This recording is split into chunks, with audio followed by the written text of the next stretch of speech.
Bonjour à tous, je vous invite à vous abonner à cette chaîne, à aimer, à partager, à commenter ces vidéos, c'est très important. C'est une manière de nous soutenir. Merci à vous tous. En 20 ans, l'empire Netflix s'est imposé dans le monde du divertissement avec 221 millions d'abonnés dans le monde, 9,1 millions en France, un système de vidéos à la demande qui s'est imposé dans les foyers du monde entier. Alors quel est le véritable pouvoir de Netflix sur ses auditeurs, sur le marché du divertissement? Quel est son avenir face aux nouvelles plateformes de vidéos à la demande? On en parle avec Édouard Chano. Bonjour Édouard Chano. Bonjour, merci de votre invitation. Mais merci à vous d'être avec nous. Vous êtes journaliste et donc votre premier livre s'intitule L'Empire Netflix, l'emprise du divertissement. Alors d'abord, je voulais vous parler, si vous pouvez revenir sur qu'est-ce qu'une plateforme de vidéo à la demande, parce que certains de nos auditeurs peut-être l'ignorent, et surtout cette consommation libérale qui est je vais dire un mot anglais, je l'annonce, le binge watching. Alors faites attention sur Radio Courtoisie, on évite au maximum les mots anglais. Alors le binge watching qu'on peut traduire par consommation excessive de visionnage ou séance de visionnage frénétique qui est mue par des algorithmes pour rendre addicts ses consommateurs. Alors, vous me demandiez ce qu'était une plateforme VOD. Pour vos éditeurs qui l'ignoreraient, Netflix est donc la principale plateforme qui existe aujourd'hui via nos téléphones, enfin via application, et qui permet à ses abonnés de regarder où ils veulent, quand ils veulent, s'ils le veulent, ce qu'ils veulent, en tout cas des contenus audiovisuels sur leur téléphone, sur leur télévision éventuellement, sur tout écran qu'ils auraient à disposition. Ils peuvent en quelques clics regarder un film, une série télévisée qui durerait de 90 minutes à 10 saisons, voire, plusieurs dizaines d'heures. Ce qui peut potentiellement induire ce que vous évoquiez, à savoir une consommation frénétique, une sorte de dépendance à l'égard d'un contenu audiovisuel. On a appelé ça avec ce terme anglo-saxon binge-watching, donc consommation frénétique, qui arrive et qui peut à certains consommateurs, et qui peut s'apparenter à, toute raison gardée bien entendu, à de la consommation de drogue, puisque le cerveau réclame souvent davantage de contenu audiovisuel, puisqu'il reçoit des stimuli face à des écrans, il reçoit il voit des émotions, il perçoit des émotions, et donc il en redemande. Bien entendu, il n'y a pas que ça, il y a aussi des principes et une réussite d'écriture qui fait que, comme avec les feuilletons du 19e, bien sûr, qui fait que les séries peuvent être très, très réussies et provoquer encore plus de dépendance. Et donc voilà, il y a tout un aspect physiologique qui était très amusant à traiter dans ce petit essai et que vous avez évidemment tout de suite remarqué. Et donc cette consommation en tout cas qui rend addict donc ces utilisateurs, vous dites que elle peut avoir une emprise, donc ces auditeurs sur ces abonnés, pardon. Et donc je ne sais pas si vous avez lu donc Pascal Bruckner qui nous parle du sacre des pantoufles, donc du renoncement au monde. Vous voyez, il y a une pantouflisation de la société qui ne sort plus, qui ne va plus au restaurant, qui ne va plus au cinéma et qui à la place donc préfère se faire, on va dire, un Deliveroo tout en regardant Netflix chez soi. Est-ce que cette emprise qu'a Netflix sur ses abonnés, elle participe à cette pantouflisation du monde? Écoutez, je n'ai pas lu cet essai ou cette chronique de Bruckner, mais c'est joliment dit, avec évidemment avec humour. Alors, je vais vous demander si vous pouvez vous approcher un petit peu de votre ordinateur, parce qu'on entend votre voix de loin. Voilà, on vous entend mieux, merci. Donc oui, je vous disais que je n'avais malheureusement pas lu l'essai ou la chronique de Bruckner auquel vous faites référence. Elle a beaucoup d'humour et elle correspond en effet, cette pantouflisation correspond en effet à l'image que j'essaie de restituer de certains consommateurs Netflix qui en effet regardent non-stop leur contenu audiovisuel sur des écrans souvent le plus petit possible, grands comme la paume de la main. Et souvent, bien entendu, des productions de qualité assez médiocre. Ils les regardent chez eux, ils les regardent donc, comme dirait Wagner, sans doute en pantoufles. Moi, je les imagine sur leur canapé. Enfin, ça m'est arrivé d'ailleurs, hein, moi-même, hein, de regarder ces séries-là chez moi, sur mon canapé, enfin, dans mon intimité. Et ce qui est d'ailleurs particulièrement, qui est peut-être inquiétant, c'est que nous regardons ces contenus dans notre intimité. Et d'une certaine manière, nous sommes encore plus vulnérables aux contenus potentiellement biaisés, idéologiques, que Netflix ou d'autres plateformes peuvent nous proposer. Parce que nous sommes dans notre intimité, évidemment, nous sommes beaucoup plus facilement atteignables.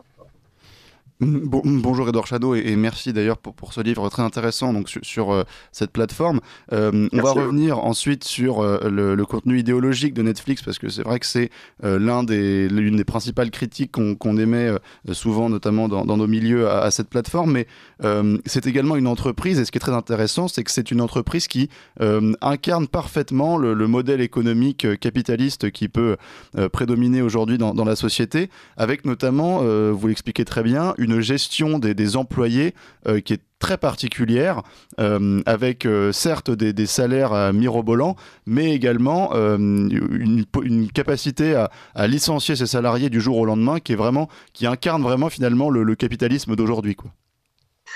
Oui, alors pourquoi avoir essayé de creuser cette question capitalisme managérial? Elle me semblait, enfin c'est le début de ce court essai, elle me semblait essentielle non seulement en fait parce qu'il y a eu une crise donc chez Netflix en début d'année, Netflix a perdu l'action de Netflix a perdu 70% de sa valeur.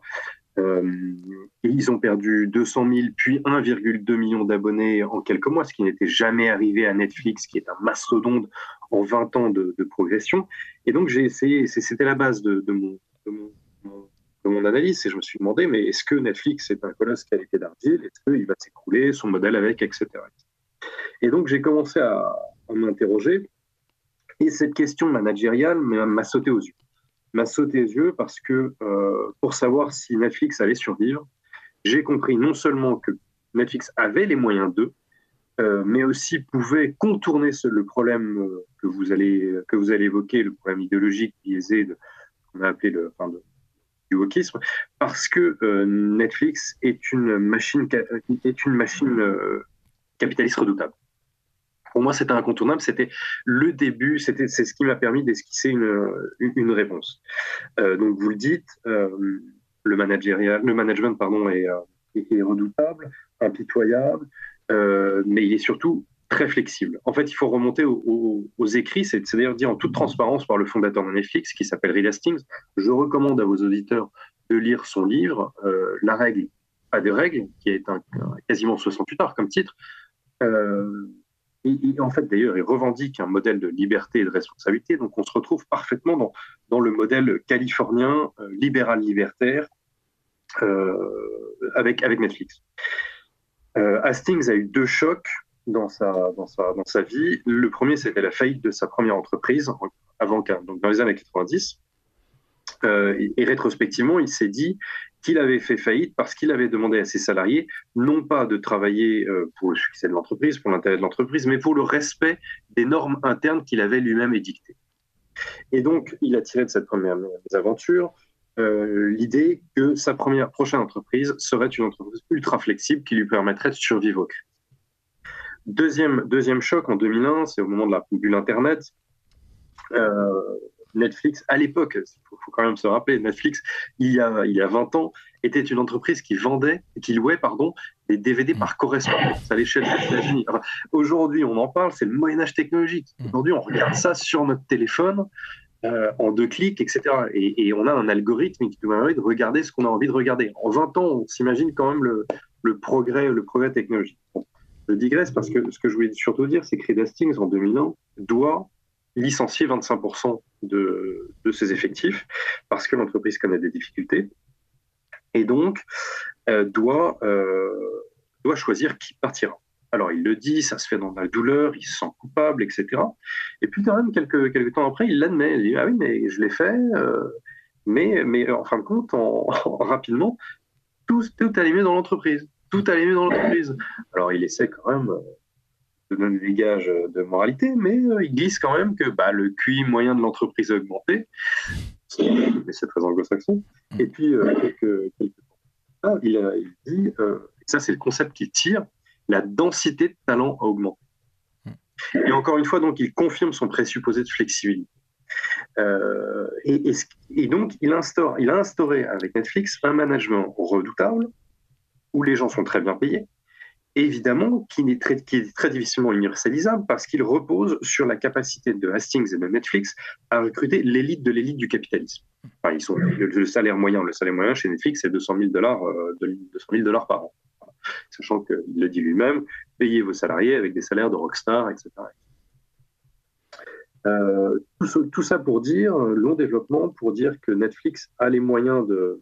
Enfin, que le management californien que vous avez décrit dans votre question n'est pas anodin.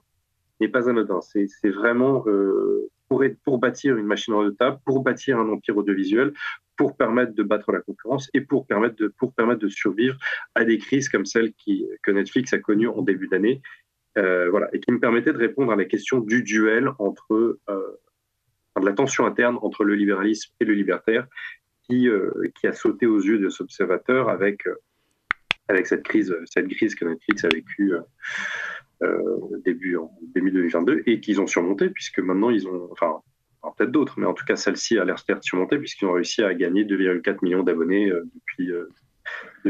selon les derniers résultats qui sont parus il y a 4 jours. Non, une semaine. Et donc cette influence du libéral libertaire de Netflix, donc on en a parlé. Il y a évidemment cette idéologie woke. Anne de Guigné que vous citez dans votre livre parle de capitalisme woke. Alors est-ce que l'emprise que Netflix a sur ses auditeurs lui permet donc évidemment de lui mettre dans la tête une idéologie woke remplaciste, donc avec des séries où il y a beaucoup de transgenres, des séries aussi où il y a des personnes d'origine africaine, d'origine asiatique qui remplacent en fait des personnages historiques européennes, pardon. Donc ce capitalisme woke, est-ce que déjà quel est l'intérêt de Netflix de wokiser sa série, enfin sa plateforme, et est-ce que ce capitalisme woke il est rentable? Parce que on a vu, il y avait notamment une série avec l'acteur qui joue dans How I Met Your Mother dont je ne me souviens plus du prénom, mais une série sur le milieu homosexuel new-yorkais qui n'a pas du tout marché, et on a dit c'est parce que les auditeurs de la série sont homophobes ou alors ne sont pas prêts encore à voir des séries sur le milieu gay. Alors est-ce que ce capitalisme woke il est rentable? Non. Je suis navré d'avoir une réponse aussi catégorique. Cela dit, Anne de Guigné, que vous avez nommée, que j'en ai fait interviewer, qui a écrit un bouquin sur le capitalisme woke, tend à avoir aussi cet avis. Mais j'ai interviewé aussi plusieurs économistes.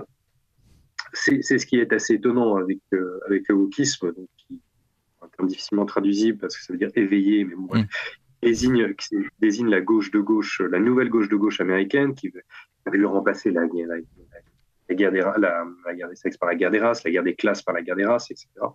La guerre des sexes, puisque justement il mène aussi la guerre des sexes. Mais donc il y avait cette présence militante dans les contenus et qui était difficilement explicable parce qu'elle est commercialement déraisonnable, clairement. Ça correspond à une minorité idéologique aux États-Unis. Bon, on peut concevoir qu'aux États-Unis, ça soit plus présent parce que évidemment, c'est omniprésent dans le discours politique américain, avec la gauche de gauche, etc., les anti-Trump, Black Lives Matter, et j'en passe, les mouvements féministes, LGBT, etc. À l'échelle mondiale, c'est quand même plus difficilement compréhensible. En Europe, il y a quand même un petit peu de scepticisme, et puis à travers le monde, j'en parle même pas, parce que en Russie notamment. En parler, la Russie n'est plus abonnée à Netflix, mais oui, en effet, mais bon, en Asie et en Amérique latine, je veux dire, c'est un discours qui leur passe par-dessus la tête. Donc Netflix n'a absolument pas intérêt, s'il veut en effet bâtir un empire universel, audiovisuel universel, à s'engouffrer là-dedans. Mais ils l'ont fait Alors évidemment, on peut débattre, mais oui, mais est-ce que dans toutes les séries, il y a ceci? Moi, je regarde Netflix, mais là, mon algorithme me permet d'y échapper un petit peu. Mais qu'est-ce qu'il y a de plus insidieux? C'est d'avoir des petites touches dans une série ou dans une autre, même une touche quasiment imperceptible, ou de voir des contenus à proprement parler turbo, comme on dit, entre guillemets, où vraiment c'est oui, une série sur le milieu gay new-yorkais avec des transgenres, des machins, etc. Où là, évidemment, ça, c'est plus que du militantisme. C'est de la pure production. Je tendrais à penser que même les petites productions, entre guillemets, insidieuses, posent problème.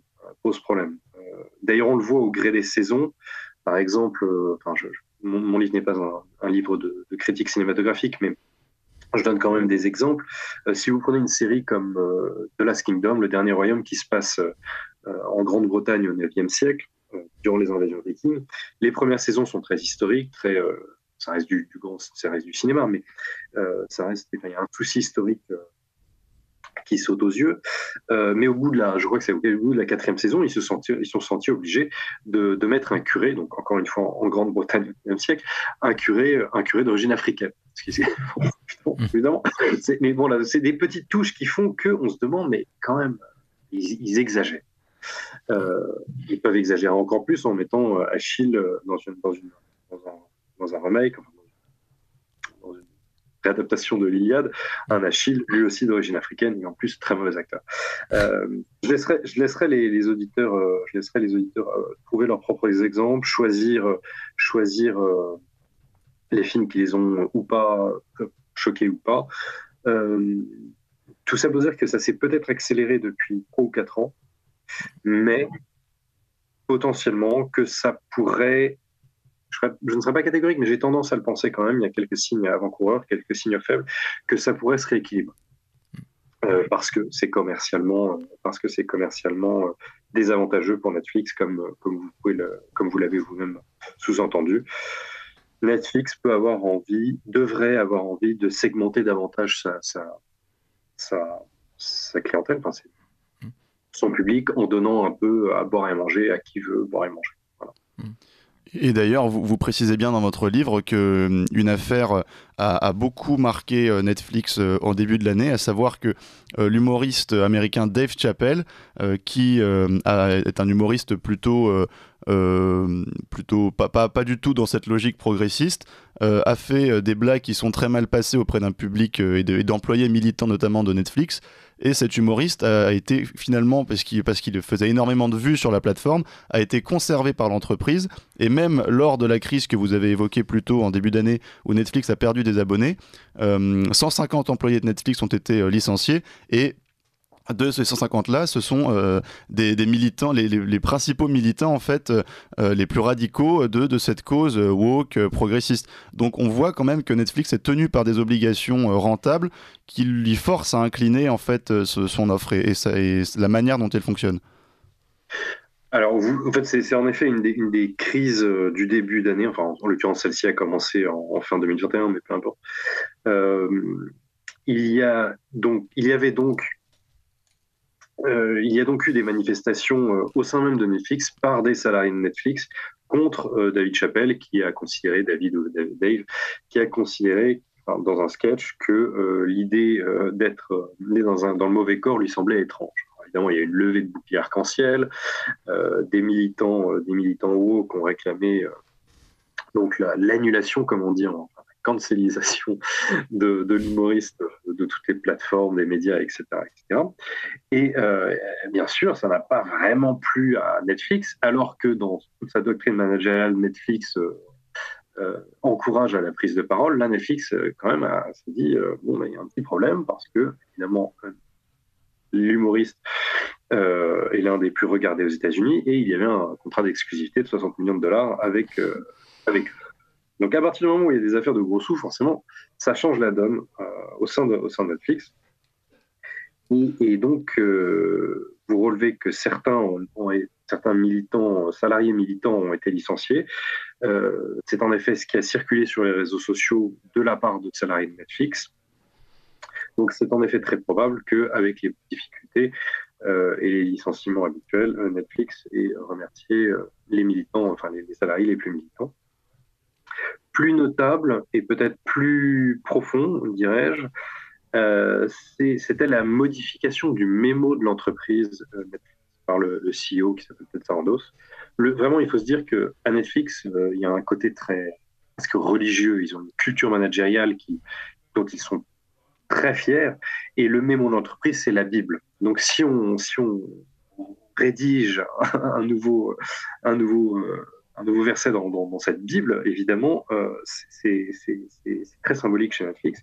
Et donc, ils ont modifié leur mémo d'entreprise en disant, écoutez, si vous avez des fonctions chez Netflix, vous pourriez être amené à travailler sur des productions qui peuvent heurter votre sensibilité.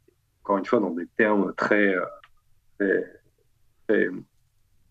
anglo-saxons, enfin, et libéraux-libertaires. Donc c'était un tournant, à mon avis, très important, qui annonce potentiellement donc des changements non seulement pour Netflix, mais aussi pour l'audiovisuel américain, puisque le management de Netflix a tendance à faire jurisprudence avec les autres plateformes et avec le monde audiovisuel californien, américain, etc. Ça permet de relativiser un petit peu peut-être l'influence woke. Surtout que Dave Chappelle, on le rappelle, est un militant aussi afro-américain, donc il y a une espèce de lutte inter-revendication au sein même de Netflix, donc qui peut poser problème. Je voulais revenir sur évidemment la créativité, parce que c'est quand même une plateforme de divertissement, et donc vous dites que, en tout cas, ce qui est très intéressant dans votre livre, vous parlez donc de la première série Netflix qui s'appelle House of Cards, avec Kevin Spacey, évidemment, qui est un très grand acteur anglo-saxon. Et donc cette série a été créée notamment grâce à des algorithmes, c'est-à-dire ce que voulaient voir les gens. Alors est-ce que le fait de faire une série avec des algorithmes, est-ce que ça va être un support pour la créativité des auteurs, ou alors justement on va rentrer dans un divertissement de plus en plus aseptisé, de plus en plus calibré pour les auditeurs de la plateforme, et même sur toutes les plateformes de vidéos à la demande? Oui, alors l'algorithme est très très dur à... Bon, évidemment, c'est le secret. C'est comme la formule du Coca-Cola qui, paraît-il, est dans un coffre-fort. C'est le secret le mieux gardé du capitalisme américain, l'algorithme Netflix. C'est sans doute un chef-d'œuvre. C'est sans doute un chef-d'œuvre. Il faut savoir que les ingénieurs sont les mieux payés, les mieux recrutés, etc. de Netflix. Tout est basé sur l'algorithme. On peut revenir, encore une fois, il y a 30 ans. Il y a 30 ans, tous les individus de la planète, via Internet, qui venaient d'exploser à la surface de la Terre, ont été projetés dans la mondialisation. Vraiment, ça a été le levier. Et il y a eu d'un coup, en quelques années, cette espèce d'offre pléthorique à travers le monde qui a un peu sidéré tous les individus à travers la planète. Voilà, on pouvait tout voir, tout regarder, etc. On pouvait, si on était à Tombouctou, on pouvait visiter le Louvre via Internet, etc. Et devant cela, les individus étaient sans doute un petit peu perdus. Que regarder. Et Netflix a donc prospéré sur une promesse. Avec notre algorithme, vous pourrez regarder ce que vous voulez réellement. Donc, face à le consommateur était noyé, Netflix lui proposait la véritable liberté du consommateur de pouvoir regarder en pantoufle librement ce qu'on voulait. Mais en réalité, l'algorithme est une liberté en trompe-l'œil. C'est d'abord, comme vous l'expliquez dans votre question, un problème pour la créativité. Parce que certaines séries, on ne sait pas exactement à quel degré, mais en tout cas, on a quelques gros indices. Certaines séries sont en fait taillées sur mesure. On sait déjà qu'elles plairont aux consommateurs, aux spectateurs, avant même d'être créées, tout simplement parce qu'ils se basent sur les informations que l'algorithme leur donne. Puisque Netflix et les autres plateformes savent quand vous regardez, ce que vous regardez, etc., et proposent le contenu en fonction de vos propres goûts et couleurs. Par exemple, si vous aimez les séries romantiques, eh bien, les vignettes qui vous seront proposées seront des vignettes, enfin, des illustrations elles-mêmes romantiques. Si vous rentrez tard le soir à partir de 22h chez vous et que vous vous connectez sur Netflix, l'algorithme va supposer que parce que vous avez une journée très difficile, vous avez besoin de comédies pour un peu vous soulager. Voilà, il y a plein de micro-informations et qui sont à la fois envoyées chez Netflix et qui reviennent vers vous grâce à cet algorithme. Donc on comprend bien, ça peut brider la créativité puisqu'il y a beaucoup moins de liberté artistique si les producteurs se voient offrir des scénarios sur mesure, c'est du marketing, qui plairont déjà aux spectateurs. Eh bien, merci beaucoup, Édouard Chano, pour ce livre. On le rappelle, donc l'Empire Netflix, l'emprise du divertissement aux éditions La Nouvelle Librairie. Merci beaucoup. Vous appréciez cette émission? Alors aidez Radio Courtoisie à en produire d'autres, en indépendance totale. Rendez-vous sur soutenir.radiocourtoisie.fr. Merci d'avance.